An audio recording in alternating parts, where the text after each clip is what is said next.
My name is Margaret Ellison. I'm 68 years old. And 2 weeks ago, my family tried to erase me from the life I helped build from nothing. They didn't shout. They didn't threaten. They did something worse. They dismissed me. At my husband's estate dinner, my son looked me in the eye and said, "You're just the widow now. Maybe stay quiet." I didn't say a word. I just stood up and walked out, but I didn't leave empty. I left with a silence so sharp it split me open. And in that silence I remembered this family, this legacy. I built it. Brick by brick, sacrifice by sacrifice.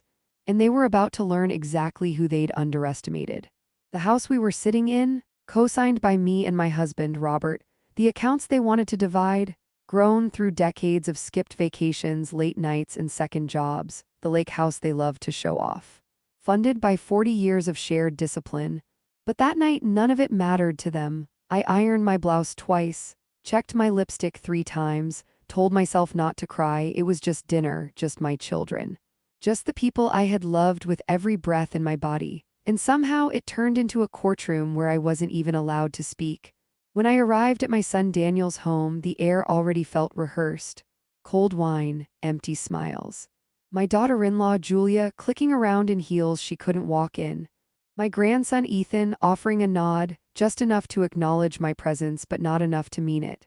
We sat at the table I had gifted them last Christmas. Daniel cleared his throat and said, "We've been thinking it's time to simplify things." I knew what he meant. Less me, more them. I asked about the trust. Julia didn't even look up. She muttered, "You're just the widow, Margaret.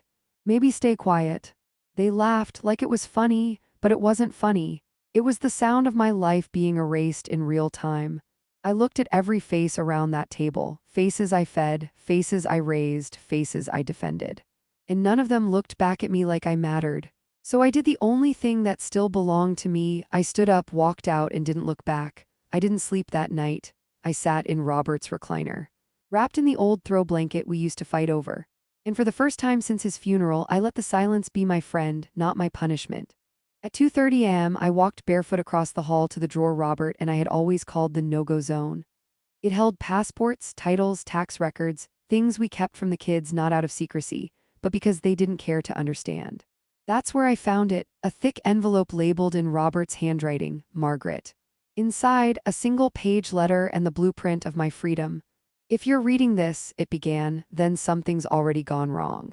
I didn't tell you sooner because I knew you'd try to fix it.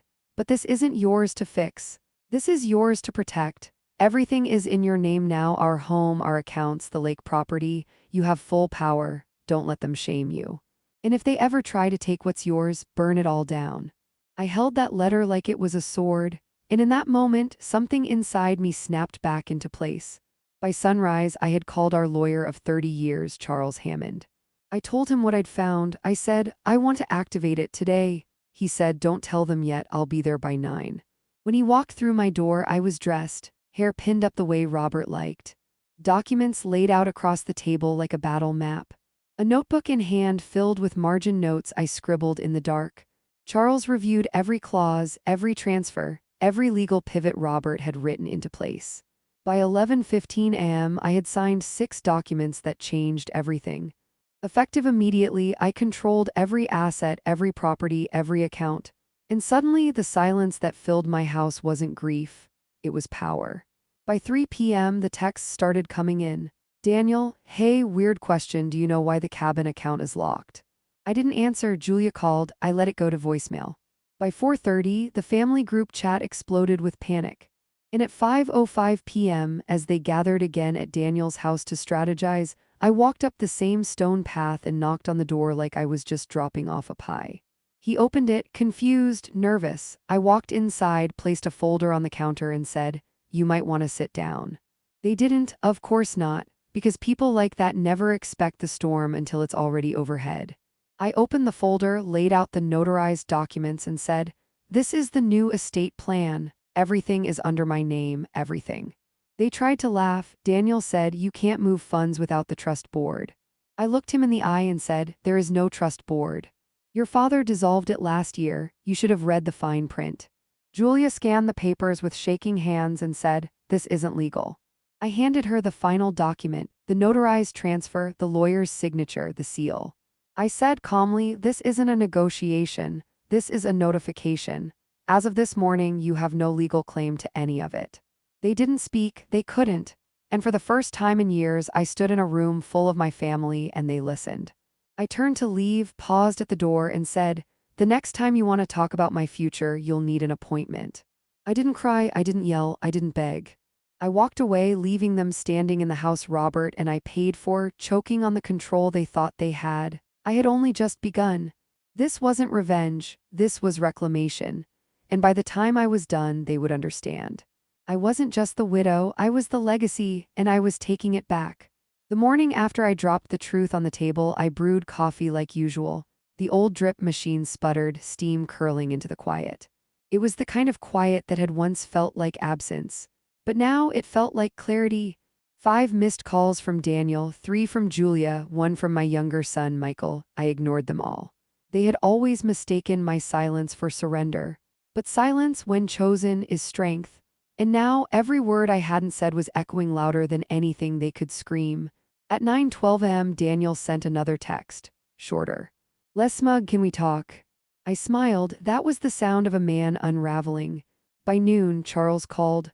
"Margaret," he said, "your son tried accessing 2 estate accounts from his business laptop. Both were flagged and locked."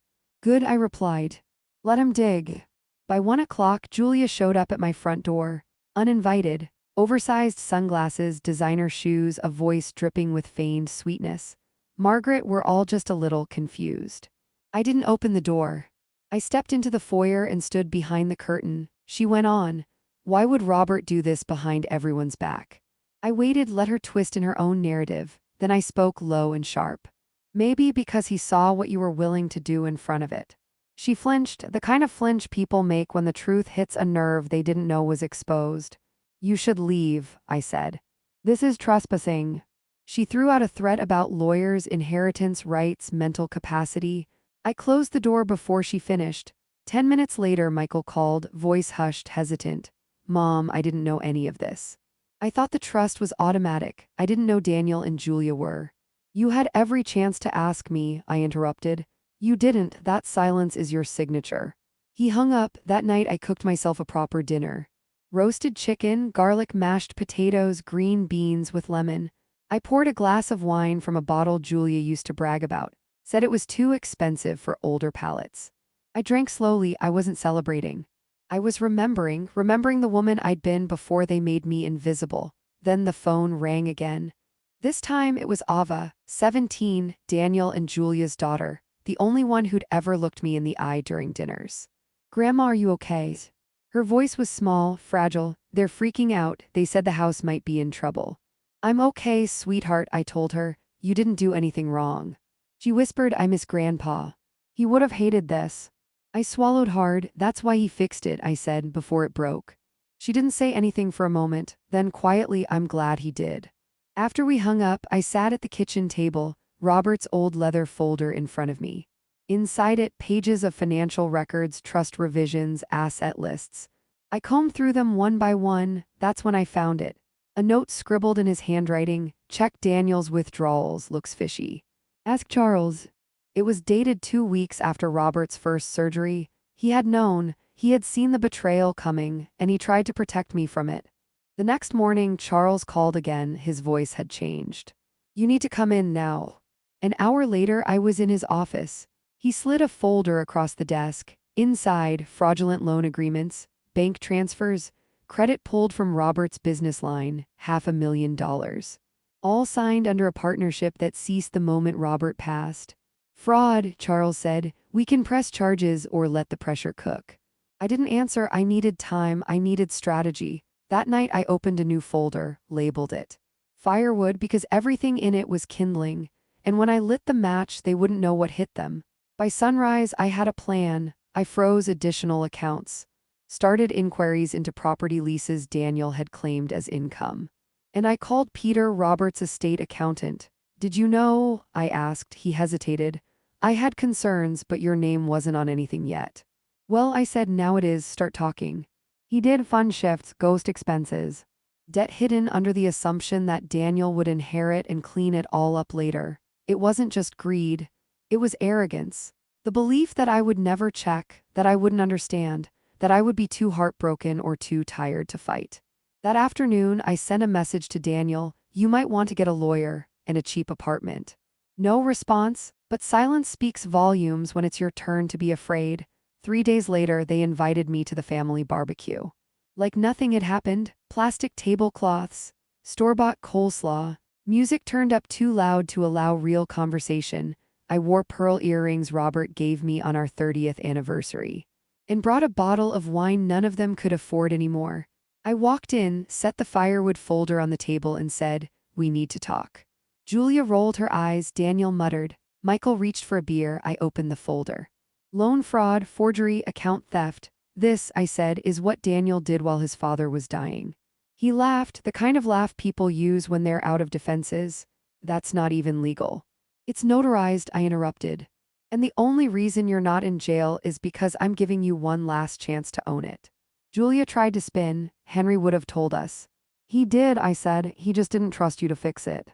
Ava looked at me wide-eyed sitting by the fence. I could see it, recognition dawning, the cracks forming. You'll start signing over the vehicles, I told Daniel. The cabin, furniture, business inventory, you don't get to enjoy the pieces of what you tried to destroy. He clenched his jaw. You're burning down the family. No, I replied. You did that when you stole from your father's grave. As I walked away, Julia hissed behind me, "You're bitter, just a bitter old woman who couldn't let go." I didn't turn around. I just said I paid for this entire yard, and I just decided you're not invited back into it. That night I stood on my porch, wine in hand, watching the sky darken. I wasn't happy, but I was free. And sometimes that's even better. It was just past 7 a.m. when the official transfer orders came through. The lake house, the downtown condo, the SUV that Julia called a gift from Daniel's hustle. Every single item now legally and fully under my control. By 10 a.m., I was sitting in a real estate attorney's office, pen in hand, signing sale orders one by one. No ceremony, no drama, just ink and resolve. Each signature felt like pulling weeds from a poisoned garden. They'd called it inheritance, but to me it had always been survival. And now it was justice. By Friday afternoon, Daniel's business account had been drained of its fake equity. Julia's credit cards declined at a boutique in Westport. The SUV repossessed mid-brunch right off their driveway. The neighbors watched in stunned silence. Michael called me panicked. "Mom, is the building manager serious? He says my lease is being terminated." "He's serious," I said. "And the next person will pay rent like everyone else." Then came the knock at my door. Julia, again, this time not pretending, screaming, threatening lawsuits, accusing me of elder abuse while I stood there, back straight, expression calm. I didn't open the door, just watched from behind the blinds. She yelled until her voice cracked, then stormed off, heels clacking against concrete like retreating drums. The next morning, the locksmith changed the locks at the cabin.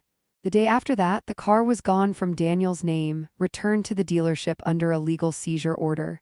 Still, I wasn't doing this out of spite. I was doing it because I'd spent too long letting others rewrite the story I lived through. And the cost of silence was finally due. That night, Ava texted me again. "Dad is losing it. They're talking about moving in with Aunt Brenda. Is this permanent?" I stared at the screen, then typed slowly, "Actions are permanent. So are consequences." She didn't respond, but I saw the typing bubble flicker on and off. She wanted to say more, didn't know how. I understood. She was caught in the middle, a child trying to decipher truth through layers of family myth. That night, for the first time in months, I slept through the night. No tossing, no half-waking dread, just deep, steady rest. In the morning, an email came from Charles. Subject: Final confirmation. You now hold 100% control. I exhaled, a breath I hadn't known I was holding. That was the moment I stopped reacting and started rebuilding. The bell rang, a white envelope slid under my door.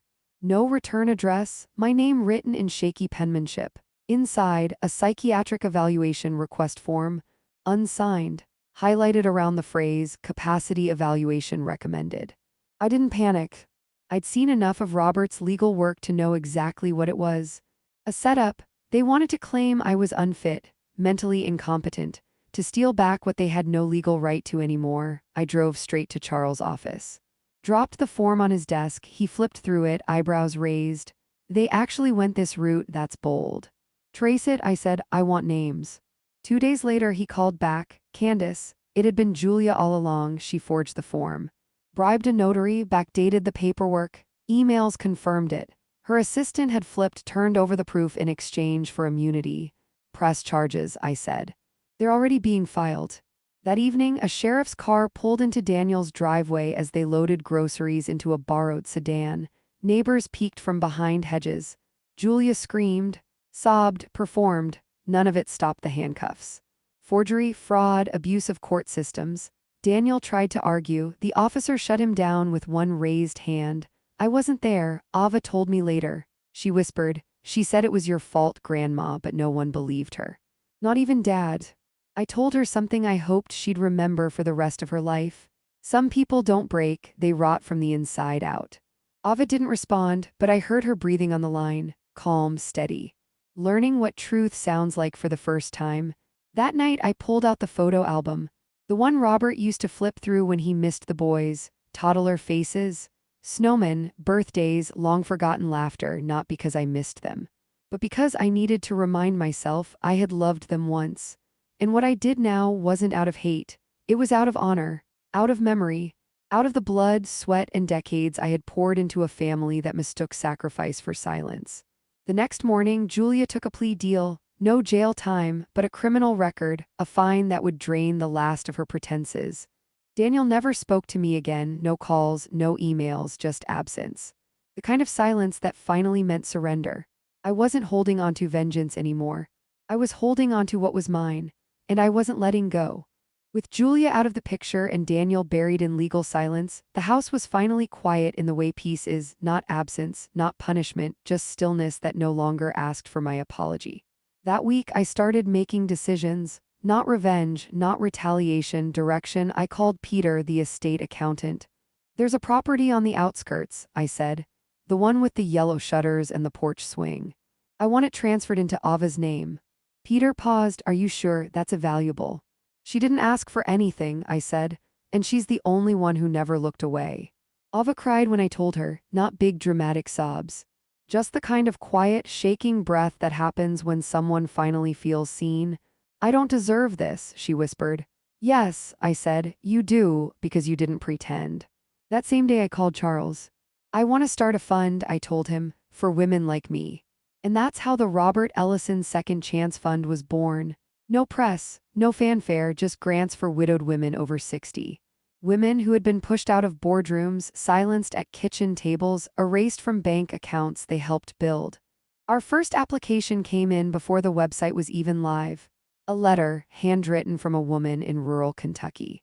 My children emptied my account the day after my husband's funeral, she wrote. I'm living in a trailer with no electricity. I read it twice, then called Peter and said, approve it. Today. By Friday, I'd liquidated the last unnecessary assets. Daniel's fake business inventory, the leftover supplies from the lake house, the leased vehicle Julia used to impress her yoga group. Each sale was a scalpel, not a sword, cutting out infection before it spread again. I wasn't hoarding wealth. I was reclaiming stability.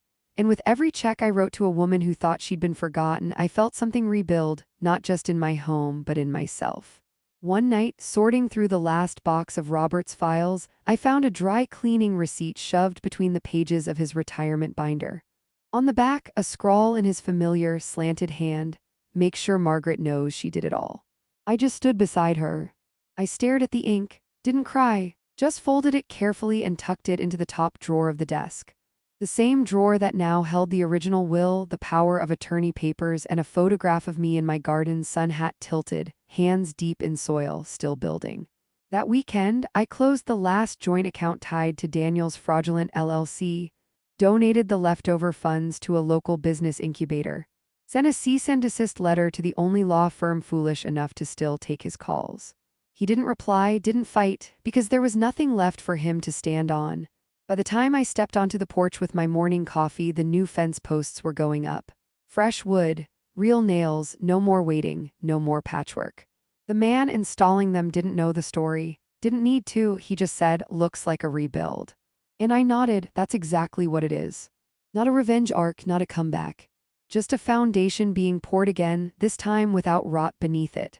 And for the first time since Robert's funeral, I didn't feel like I was surviving. I felt like I was building something new. The invitation came in a pale blue envelope from Daniel, a casual handwritten note inside, family dinner just to reconnect. No apologies, no explanations, just a soft ask to pretend the fire never happened. I didn't go to forgive them. I went because sometimes the people who tried to erase you need to see you standing fully upright, no longer asking for a seat. The room looked the same long table, same chairs. Same chandelier that Robert installed with trembling hands the year we hit 30 years married. But everything was different, because now I didn't walk in with hope. I walked in with clarity. Michael was quiet, lingering in the background. Julia wasn't there. Part of her plea deal required she keep her distance. Daniel stood at the head of the table, posture still pretending he was in control. But the weight of the last few weeks had drained him, his voice thinner, eyes sunken. He began with something rehearsed. Families go through storms, we weather them differently. I didn't let it continue. I set my glass down and stood.